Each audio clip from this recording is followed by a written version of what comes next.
Се подготвува ново стабилно парламентарно мнозинство кое ќе го предводи ВМРО-ДПМН, тврдат за алфа високи партиски извори.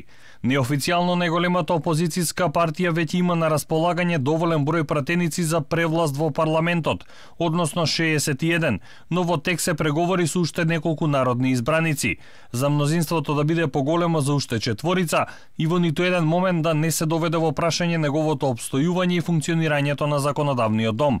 Истите извори тврдат дека се комуницира со БЕС и со пратениците од помалите политички партии кои беа дел од предизборната коалиција на СДСМ.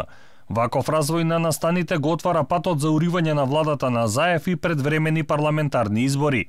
Неофицијално причината за расположението и на БЕС за преговори со ВМРО-ДПМН се случувањата со законот за личните карти и неисполнетите ветувања од власта. Ова вчера го спомена и Мицкоски со тврдење дека Заев го сменил ставот откако од амбасада на една држава во Македонија реагирале дека тоа ќе значи кршење на Преспанскиот договор.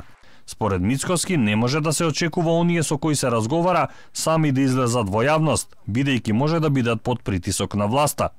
Се надевам дека не очекувате дека со сите тие со кои што разговараме и јавно ќе излезат пред да договориме целосно како ќе биде постапката на рушење на нова влада, да кажат дека да, ние сме тука и ќе бидеме глинени голуби за машинеријата и инструментите на Зоран Заев за притисок, закани, уцени и така натаму. Сигурно не сме ниту ние, ниту тие доволно наивни, да почекаме ќе даде одговор времето кое што е пред нас наскоро, дали јас сум бил во право или пак некој друг бил во право. Според истите извори, последните две необјавени анкети од истражувачки центри им даваат право интензивно да бараат избори за нов парламентарен состав. Неофицијално на овие истражувања ВМРО-ДПМН има поддршка од 16,1%, а СДСМ од 11,6%. Опозицијата е во водство и кај граѓаните кои сигурно би гласале на изборите. 33,2% од електоратот би ја поддржале најголемата опозицијска партија, наспроти 22,9% кои би гласале за власта.